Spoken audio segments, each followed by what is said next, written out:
नमस्कार साथियों, ज्ञान गुरु के यूट्यूब चैनल पे मैं अंकित कुमार आपका एक बार फिर से स्वागत करता हूं। तो बच्चों, आज जो मैं वीडियो लेके आया हूं वो पीसीएस का जो प्री एग्जाम होता है उसमें एक सामान्य अध्ययन नाम से एक प्रश्न पत्र होता है। ठीक है। उस प्रश्न पत्र में किस किन किन विषयों से एग्जामिनर क्वेश्चन पूछ रहा है, आज हम इस वीडियो में उसी पे बात करेंगे।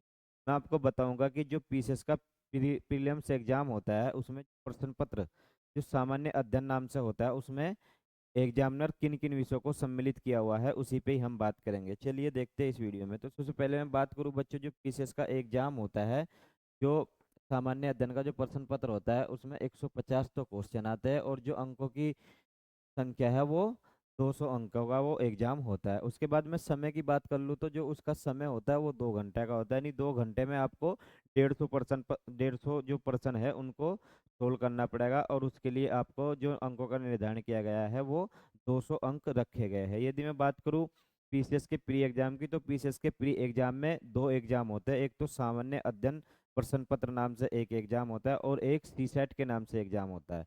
ठीक है।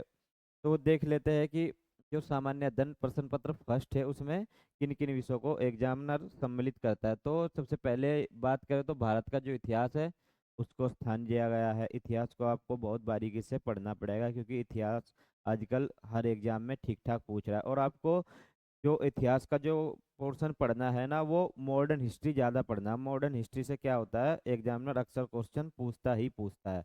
उसके बाद बात करें तो जो समसामयिक का घटना है, जो करंट अफेयर है, आपको वो भी अच्छे से पढ़ना है। करंट अफेयर का जो मार्जिन है आजकल देखा जा रहा है कि हर एग्जाम में बहुत बढ़ गया है। तो यदि मैं बात करूँ करंट अफेयर को आपको कैसा पढ़ना है, तो करंट अफेयर के जो टॉपिक है ना उनको अलग अलग आपको निकाल लेना है। जैसे मैं बात करूँ, जैसे राष्ट्रीय घटना पढ़ लेना है, उसके बाद पढ़ते हुए जैसे अंतर्राष्ट्रीय घटना आप पढ़ो, फिर उसके बाद पर्यावरण की जो जितनी भी घटनाएं हैं उनको पढ़ो, फिर उसके बाद जो राजनीतिक घटनाएं हुई है उनको आप पढ़ो, उसके बाद जो आर्थिक से संबंधित जितनी भी घटनाएं हैं आप उनको पढ़िए। उसके बाद जैसे नियुक्ति हो गया ये पढ़ लीजिए। उसके बाद जो पुरस्कार हो गया इसको आप पढ़ लीजिए। उसके बाद जैसे किसी का शपथ हुआ है उसको आप पढ़ लीजिए। उसके बाद जैसे खेल से जो भी पर्सन होते हैं उनको आप पढ़ के जाइए। उसके बाद जैसे कोई नवीनतम पुस्तक हुई है आप उसको भी अच्छे से पढ़िए। ठीक है। उसके बाद यदि मैं बात करूँ कोई संस्था है, जैसे क्वेश्चन पूछ लेता है कि ये फलां नाम की कोई संस्था है, ठीक है, इसने ऐसा किया है, इसकी स्थापना कब हुई थी, तो ऐसे भी क्वेश्चन पूछ लेता है। तो आपको क्या करना है, करंट अफेयर को छोटे छोटे टॉपिकों में डिवाइड करके तब पढ़ना है, तब आप करंट अफेयर को अच्छे से कवर कर पाओगे। उसके बाद बात करें तो संविधान संविधान भी अपने आप में एक बहुत इंपॉर्टेंट सब्जेक्ट हो जाता है क्योंकि संविधान में जितने भी आर्टिकल है उसको आप एक बार जरूर पढ़ के जाइए। क्योंकि जो खास आर्टिकल है, जैसे आर्टिकल 123 हो गया, अध्यादेश से संबंधित हो गया, तो ऐसे आर्टिकल अक्सर एग्जामिनर एग्जाम में पूछता ही है। जैसे मैं बात करूँ कुछ आर्टिकलों का मिलान करने के लिए दे देगा कि जैसे ये आर्टिकल हो गया, इसमें क्या चीज़ रखी गई है, ठीक है, फिर ऐसे ही दूसरा दे देगा जैसे कि ये आर्टिकल है इसमें क्या रखा गया है। ऐसे ही आपको अनुसूचियाँ पढ़नी है, सारी जितनी भी अनुसूचियाँ है आपको उनको भी अच्छे से पढ़ना है। ठीक है। उसके बाद मैं बात करूँ जितने भी चैप्टर है आपको उनको भी अच्छे से पढ़ना है। ठीक है। उसके बाद मैं बात करूँ भारत एवं विश्व का भूगोल, तो जो ज्योग्राफी का जो पोर्शन है वो भी अपने आप में एक अच्छा विषय माना जाता है। आपको ज्योग्राफी में भी इंडियन ज्योग्राफी जो है ना वो अच्छे से पढ़ के जरूर जाइए क्योंकि इंडियन ज्योग्राफी से अक्सर क्या कर रहा है एग्जामिनर, क्वेश्चन पूछ रहा है। और जो वर्ल्ड ज्योग्राफी होगी उसमें जैसे नदियाँ, वर्ल्ड की जितनी भी नदियाँ हैं आप उनको पढ़ के जाइए, वर्ल्ड में जितनी भी झीलें हैं उनको पढ़ के जाइए। ठीक है। ऐसे ही जो ब्रह्मांड जो टॉपिक है उसको आप पढ़ के जाइए। तो ये छोटे छोटे जो टॉपिक है ना इनको बड़े ही बारीकी से आप पढ़ के जाइएगा। उसके बाद बात कर लेते हैं पर्यावरण एवं पारिस्थितिकी। जो इन्वायरमेंट का जो पोर्शन है, ज़्यादातर इन्वायरमेंट का जो पोर्शन वो करंट अफेयर कवर करता है। आपको क्या करना है, करंट अफेयर को बहुत बारीकी से पढ़ना है क्योंकि जो करंट अफेयर होता है ना वो इन्वायरमेंट और जो अर्थशास्त्र है, जो आपका इकोनॉमी है, उसको कवर करते हुए चलता है। तो आपको जब भी आप करंट अफेयर पढ़ने बैठे तो जितने भी जो इकोनॉमी की घटना है और जो इन्वायरमेंट की घटना है उसको अलग से कहीं लिख लीजिए, अलग से लिख लीजिए जिससे आपको एग्जाम के समय वो याद रह सके। और जब भी आप पढ़िएगा एक छोटे छोटे नोट्स बनाइएगा। तो जो आप टॉपिक पढ़ रहे हो या जो भी आप विषय पढ़ रहे हो वो एक कॉपी पेन लेके बैठ जाइए और उसको जो भी आपको टॉपिक कठिन लगे उसी से ही आप छोटे छोटे अपने नोट्स बनाइए, जो एग्जाम समय में आपको बहुत हेल्प करेगा। इससे क्या होगा कि जो भी आपने पढ़ा है आपको, आपने यदि कहीं लिख लिया है, जब आप एग्जाम के समय में आओगे तो उन यदि आपने एक बार वो रीड कर लिया तो आपके माइंड में पूरी तरीके से आ जाएगा कि हाँ हमने ये टॉपिक पढ़ा था। तो इस तरीके से बच्चे हमको पढ़ना है। उसके बाद बात कर लेते हैं आर्थिकी। तो मैं बताया है जो इकोनॉमी का जो पोर्शन है वो ज़्यादातर करंट अफेयर में कवर हो रहा है। तो इकोनॉमी को आप करंट से रिलेट करते हुए पढ़िएगा तो ज़्यादा बेटर आप एग्जाम में कर पाओगे। उसके बाद बात कर लेते हैं सामान्य ज्ञान सामान्य विज्ञान। तो सामान्य विज्ञान का जो पोर्शन है बच्चों इसको आप जरूर जरूर अच्छे से पढ़िए कि जो पीसीएस का जो अभ्यर्थी है वो हिस्ट्री ज्योग्राफी पॉलिटी इन सब में बहुत अच्छे से पढ़ लेता है, परंतु जो सामान्य विज्ञान का जो पोर्शन है अक्सर ये देखा गया है कि बहुत ज़्यादा बच्चे इस पोर्शन को सही नहीं कर पाते। परंतु आपको क्या करना है, ज़्यादा से ज़्यादा जो सामान्य विज्ञान का जो पोर्शन है उसको भी पढ़ना है। आपको इसको भी इसी तरीके से पढ़ना है जैसे आप हिस्ट्री पॉलिटी पढ़ रहे हो। किसी भी विषय को आपको कमज़ोर नहीं मानना है, क्योंकि पता नहीं है कि एग्जामिनर किस विषय से कितने क्वेश्चन उठा ले। तो भाई एग्जाम बड़ा है तो फिर आपको तैयारी भी बड़ी ही करनी पड़ेगी।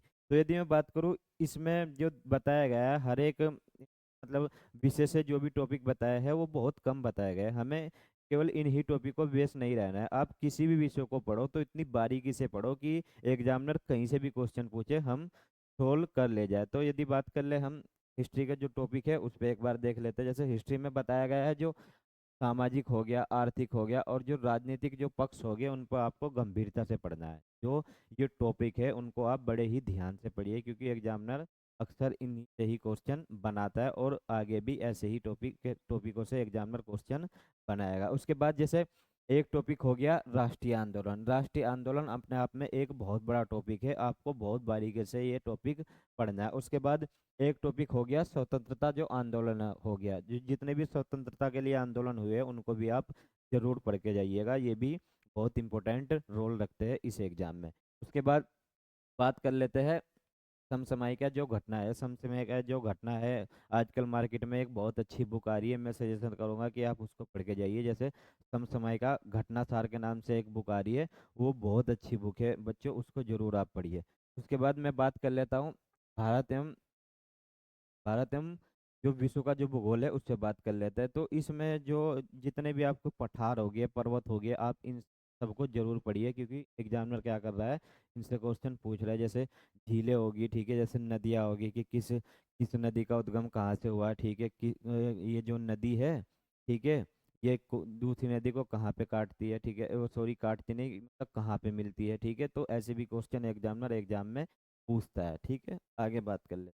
उसके बाद बात करते हैं आर्थिकी। आर्थिकी से जैसे जनसंख्या का जो टॉपिक हो गया अपने आप में बहुत खास टॉपिक है। जनसंख्या का जो टॉपिक है आप जरूर बहुत बारीकी से पढ़िए, क्योंकि यहाँ से क्वेश्चन हर एग्जाम में आते हैं और इस एग्जाम में बहुत अच्छे खासे क्वेश्चन जनसंख्या से आते हैं। उसके बाद बात कर लेते हैं नगरीकरण। नगरीकरण में की जो एक टॉपिक है वो बहुत खास टॉपिक है। नगरीकरण अपने आप में बहुत अच्छा टॉपिक है बच्चों। ये सारे टॉपिक ऐसे है कि एग्जामिनर इनसे लगातार क्वेश्चन पूछ रहा है और आगे भी ऐसे ही क्वेश्चन मतलब पूछेगा, मुझे ये पूर्णतः संभावना है। तो आप इन टॉपिकों को बहुत अच्छे से पढ़िए बच्चों, क्योंकि ये टॉपिक बहुत खास टॉपिक है। उसके बाद बात कर लेते हैं जैसे संविधान की बात कर लेते हैं। जैसे संविधान में जो पंचायती राज का जो सिस्टम है उसको आप पढ़ के जरूर जाइए, क्योंकि ये जो छोटे वाला सिस्टम है ना वहाँ से एग्जामिनर ज़्यादा क्वेश्चन पूछ रहा है। जैसे ग्राम सभा वगैरह से जो क्वेश्चन हो गया, ठीक है, यहाँ से भी क्वेश्चन पूछ रहा है, ठीक है।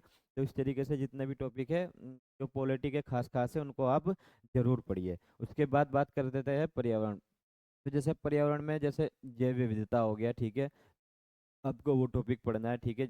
उसके बाद आर्द्र भूमिया हो गया, वहाँ से भी आपको जैसे क्वेश्चन वहाँ से बनता है तो आप वहाँ से भी मतलब जरूर पढ़ के जाइएगा। उसके बाद बात कर लेते हैं सामान्य विज्ञान। तो सामान्य विज्ञान का जो पोर्शन है इसमें आप बायोलॉजी पे ज़्यादा ध्यान दीजिए। बायोलॉजी के क्योंकि ऐसे शब्द होते हैं, बहुत डिफिकल्ट शब्द होते हैं, आपको क्या करना है बायोलॉजी के जितने भी डिफिकल्ट शब्द हैं उनको अलग से अपनी कॉपी में लिख लेना है। क्योंकि यदि आप किसी चीज़ को लिख लेते हो तो ज़्यादा समय तक याद रख पाते हो। तो आपको यदि कोई शब्द कठोर लगे या आपको लगे कि मुझे ये शब्द याद नहीं हो रहा है तो आपको क्या करना है उसको अलग से अपनी कॉपी में लिख लेना है। इससे आप क्या करोगे एग्जाम के समय में बहुत अच्छे से आपको इन शब्दों के माध्यम से मदद मिलेगी और आपको ये लगेगा कि हाँ ये टॉपिक मेरे से छूटा नहीं है, टॉपिक मैंने कवर किया है। तो बच्चों उसके बाद आगे बढ़ते हुए जैसे उत्तर प्रदेश इस एग्जाम में अच्छा खासा पूछता है। उत्तर प्रदेश जैसे भाई पीसीएस का एग्जाम उत्तर प्रदेश का है, तो उत्तर प्रदेश से क्वेश्चन पूछना उसका जायज पॉइंट है। तो आपको क्या करना है, उत्तर प्रदेश को एक तरीके से एक छोटी सी बुक आती है, जैसे वो जो बुक आती है वो वाणी प्रकाशन की बुक आती है, आपको वो पढ़ लेनी है। वाणी प्रकाशन की उत्तर प्रदेश की जो बुक है आप उसको पढ़ के जाइए, वो बहुत अच्छी बुक है बच्चों। आपको जो भी पीसीएस के एग्जाम में जो भी क्वेश्चन आएंगे वो अच्छे से कवर करा देगी। तो बच्चों लगे रहिए आप, और हम भी आशा करते हैं कि आप जल्दी अपना पीसीएस का जो प्री एग्जाम है उसको क्वालिफाई कीजिए और उसके बाद मेंस में बैठिए। क्योंकि देखो मेहनत तो करनी पड़ेगी आपको, मेहनत के बिना कुछ नहीं है। देखो बच्चों जो मेहनत करता है इंसान वही सफल होता है। देखो जितने भी आदमी सफल हुए हैं उनके पीछे कहीं ना कहीं मेहनत थी। और जो छोटी छोटी जो बाधाएं है ना, आपको उनसे भी नहीं घबराना है। देखो आज आपके जीवन में खुशियाँ है, कल हो सकता है कि दुख हो। तो ऐसा नहीं है कि मतलब हर चीज़ों को लेके चलना है, ठीक है। तो खुशी दुख ये सब जीवन के पार्ट है, ये हमेशा बनते रहेंगे, ठीक है। तो आपको क्या करना है, इनसे घबराना नहीं है, पर जो आपका जो लक्ष्य है ना उस पे आपको जरूर फोकस करना है। लक्ष्य से कभी भी अपने आप को हटना नहीं है, चाहे कोई भी परिस्थितियाँ हो, कैसी परिस्थितियाँ हो। यदि आपको एग्जाम कोई क्वालिफाई करना है तो फिर करना ही है, इस चीज़ों पे आप चलिएगा। तो बच्चों मिलते हैं अगली वीडियो में, ठीक है, धन्यवाद।